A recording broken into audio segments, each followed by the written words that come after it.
오늘 대통령이 언급한 것 중에서 제가 주목하는 포인트는 첫 번째, 한동훈은 확고하게 자리매김한 정치인이다. 즉 한동훈이 가지고 있는 어떤 정치적 위상을 대통령도 오늘 인정을 해준 겁니다. 일단 지금 황우여 비대위원장이 전당대회를 한 달 연기하겠다는 이야기를 했습니다.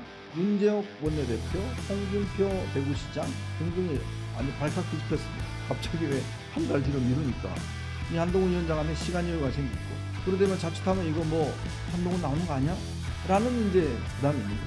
그리고 이제 이런 갈등이 점점 심화하고 당 내분이 격화하면 할수록 한동훈 위원장의 어떤 분판론은 더 힘을 가지는 거예요. 그렇다면 이제 한동훈 위원장은 이 부분을 어떻게 할 것인지. 지금 최근에 위드훈이라고 지금 한동훈 위원장 팬클럽이 거의 5만 명 육박하는 것 같습니다. 그 정도의 세가 모아진다 그러면 한동훈 위원장도 점점 아마 고민이 깊을 겁니다.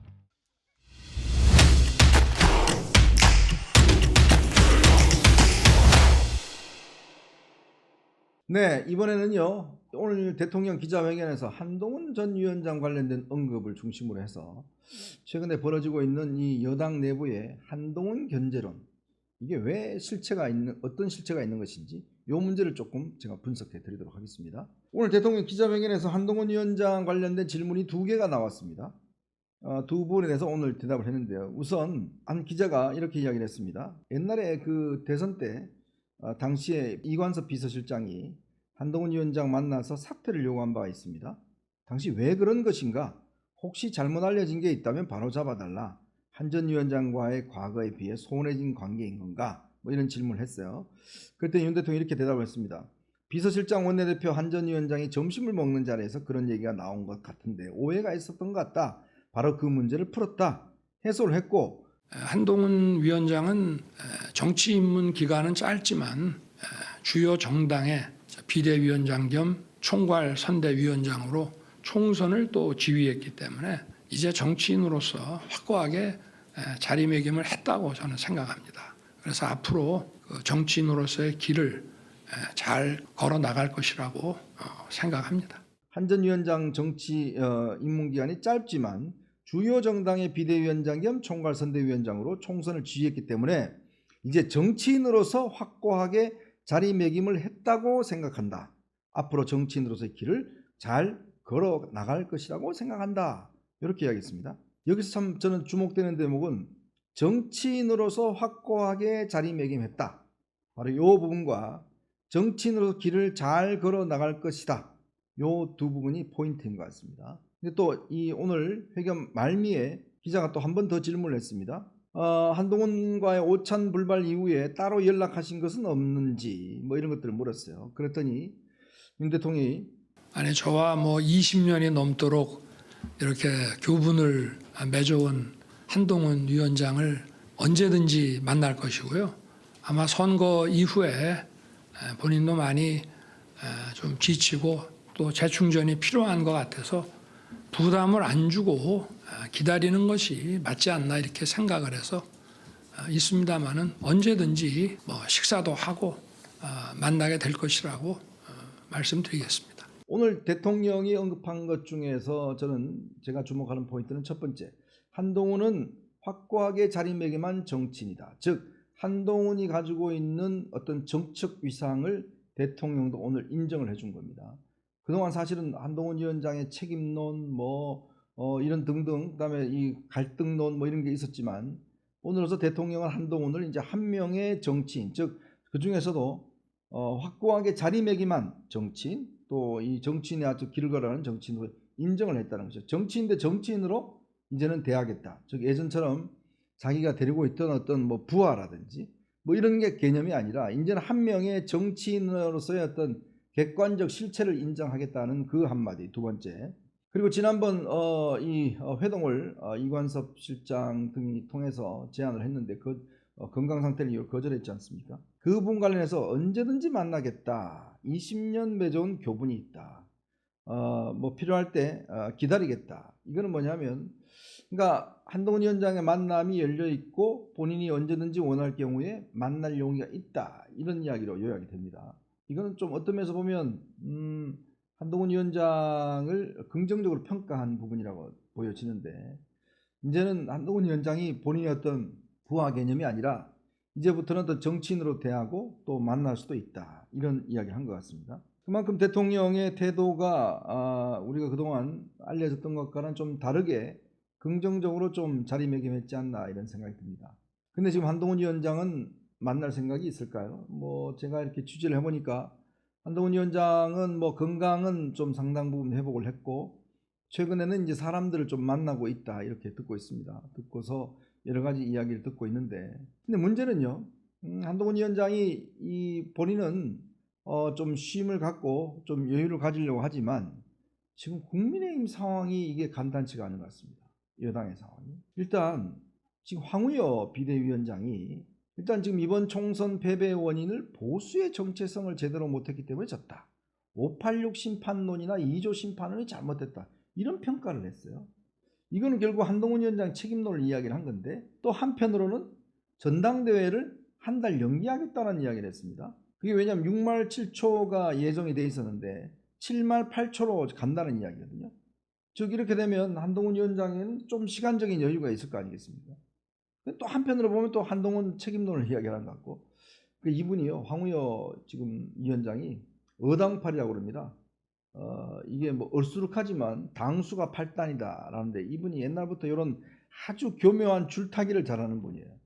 이 똑같은 메시지에도 한동훈 위원장을 해서 유리한 메시지도 있고 불리한 메시지도 있고 자 이렇다 보니 지금 윤재옥 원내대표, 홍준표 대구시장 등등이 뭐 완전 발칵 뒤집혔습니다. 뭔 소리냐 지금 전당대회를 왜 한 달 연기하느냐 원래대로 해야 된다 이렇게 이야기를 하고 있어요.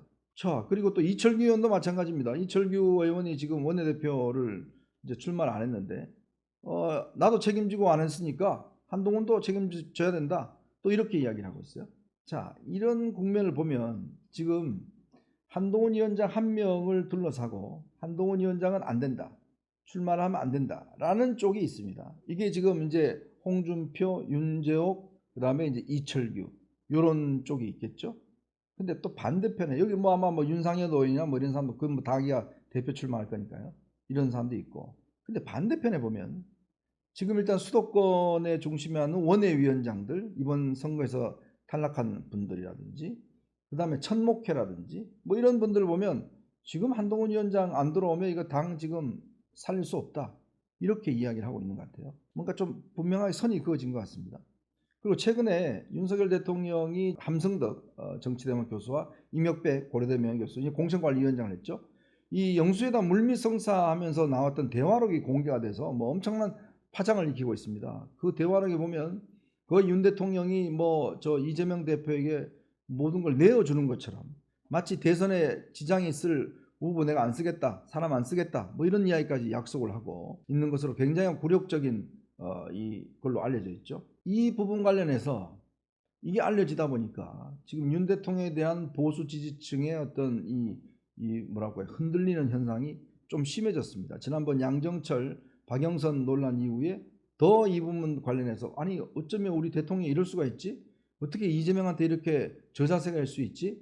아니 한동훈하고 밥도 안 먹으면서 이재명하고는 막 연락해서 만나자 그러고 뭐 부부끼리 뭐 골프도 치자 그러고 어떻게 이럴 수가 있지? 이거에 대한 배신감이 지금 많이 일어나고 있는 거예요. 그러니까 그런 이제 분위기가 하나 있는 거죠. 자, 제가 이렇게 좀 뭐랄까 제 어떤 이 객관적으로 한번 이렇게 분석을 해보면 일단 현재 용산 대통령실과 친윤들 중에서 일부 그거는 이제 이철규, 윤재옥, 그다음에 이제 지금 홍준표 시장이 윤 대통령을 지난 16일인가요? 지난달 16일 날 만났지 않습니까? 그 이후에 굉장히 강하게 반한 지금 입장을 내고 있죠. 요 한 부류가 있는 것 같아요. 근데 반면에 지금 등판해야 된다는 부류의 반면 여기가 지금 물밑에서 알게 모르게 지금 싸움을 하고 있는 게 아닌가 이런 생각이 듭니다. 그거는 결국 차기 당대표는 결국 대선으로 가는 지름길이고 그 지름길에 한동훈은 안 된다라는 사람이 있는 반면 한동훈이 없으면 도저히 이 흥행이 성립되지 않는다 이런 사람이 있는 것 같아요. 이제 그런 상황에서 어제 이상한 일이 하나 벌어졌습니다. 배현진 의원과 이철규 의원이 두 사람이서 이제 본인의 출마 문제를 놓고 이철규 의원이 라디오 방송에 나와서 아니 겉으로는 자기한테 막 저 출마를 좀 해달라고 이야기했다가 또 딴 데 가서는 출마하면 안 된다고 막 이야기한 사람이 있더라. 그래서 사회자가 배현진 의원이요? 그러니까 뭐 부인하진 않았어요. 그때는 배현진 의원이 두 사람 간의 통화 녹취록을 까버렸습니다. 그 내용을 보면 배현진 의원이 명시적으로 이철규 의원에게 출마하지 말라고 하는 이야기죠. 두 사람은 같은 친윤입니다. 같은 친윤인데 왜 저렇게 싸울까요? 묘하죠. 제가 듣기로는 최근에 배현진 의원이 홍준표 시장, 원래 홍준표 시장 라인입니다. 홍 시장이 정계 입문시켰고 하여튼 홍 시장과 굉장히 가깝죠. 그러다가 이제 윤 대통령과 대선 국면에서 지난 국면에서 갈라졌습니다. 그래서 배현진 의원은 친윤이 됐어요.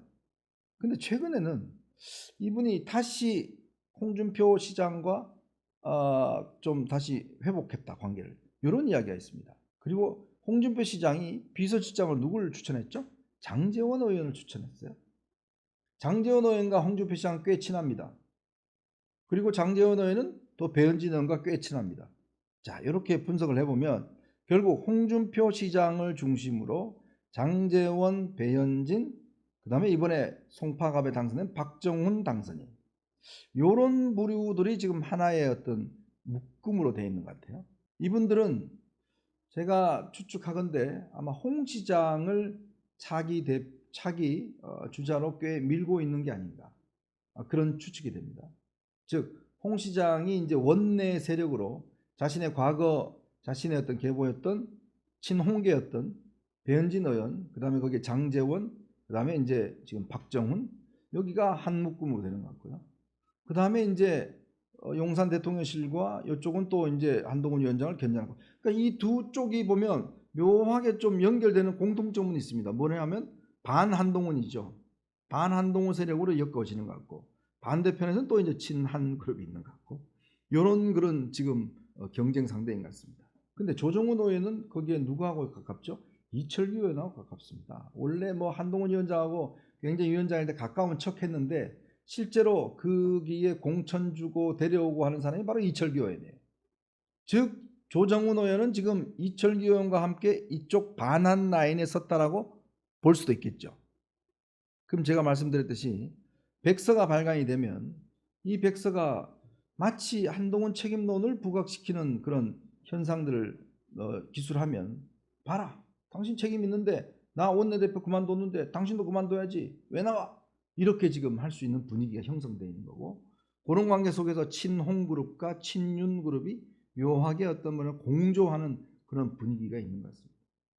이렇게 아마 제가 판세를 좀 분석해 보면 그런 어떤 틀 내에서 지금의 힘의 관계가 형성되어 있는 게 아닌가. 그렇다면 이제 한동훈 위원장은 이 부분에 어떻게 할 것인지.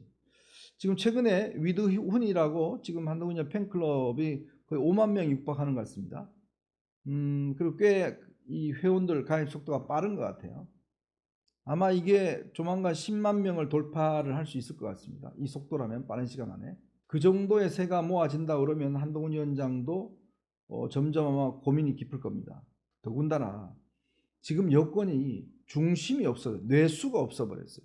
모든 어떤 사람도 뇌가 없으면 움직이지 못하듯이 어떤 조직이든지 조직의 핵심, 뇌수가 없어져 버리면 조직이 생명력을 유지할 수 없습니다.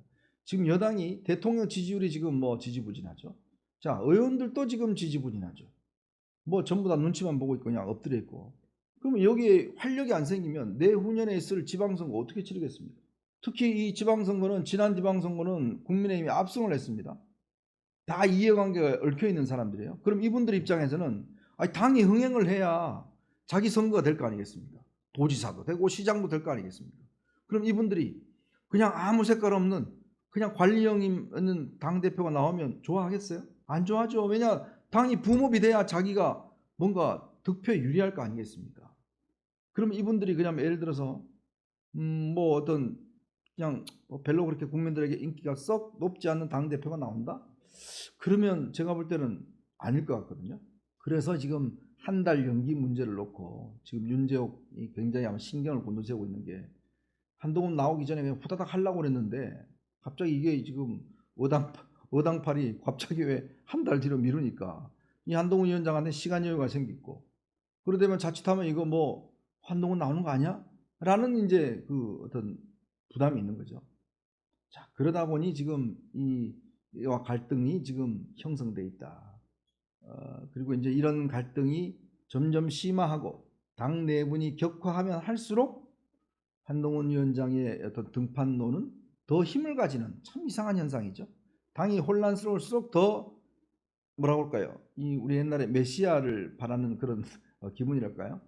옛날에 이 이스라엘 사람들이 메시아를 기다리듯이 똑같이 자기의 지도자를 기다리듯이 그 현상도 똑같이 지금 벌어지는 게 아닌가. 사실 참 저는 이게 홍준표 시장의 패착이라고 생각되는 게 괜히 한동훈 위원장 키워줬어요. 매일 그렇게 하다 보니까 그러니까 이 정치라는 게요. 내가 저 사람 비판하면 그게 오히려 역효과 나는 경우가 많거든요. 그러니까 누구를 탄압하면 그 탄압받는 사람이 오히려 더 큰 경우가 있지 않습니까? 그게 참 생각지 못했던 효과거든요. 지금도 비슷한 현상이 나타나고 있습니다. 오히려 한동훈 위원장을 자꾸 배척하고 못 나오게 할 것 같고 이러면 이럴수록 그 존재감은 커질 수밖에 없는 이런 어떤 이 구조가 되어버렸어요. 자, 그 임계점은 언제일까요? 그 임계점 바로 이제 제가 말씀드렸던 이 출마론과 불출마론이 맞부딪히면서 어느 한쪽이 힘이 더 강해지는 요 분기점은 언제쯤일까요? 궁금하시면 다음 주에 제가 그 부분을 좀 분석해 드리도록 하겠습니다. 자, 여러분 보시면서 구독과 좋아요, 알림 부탁드리겠습니다.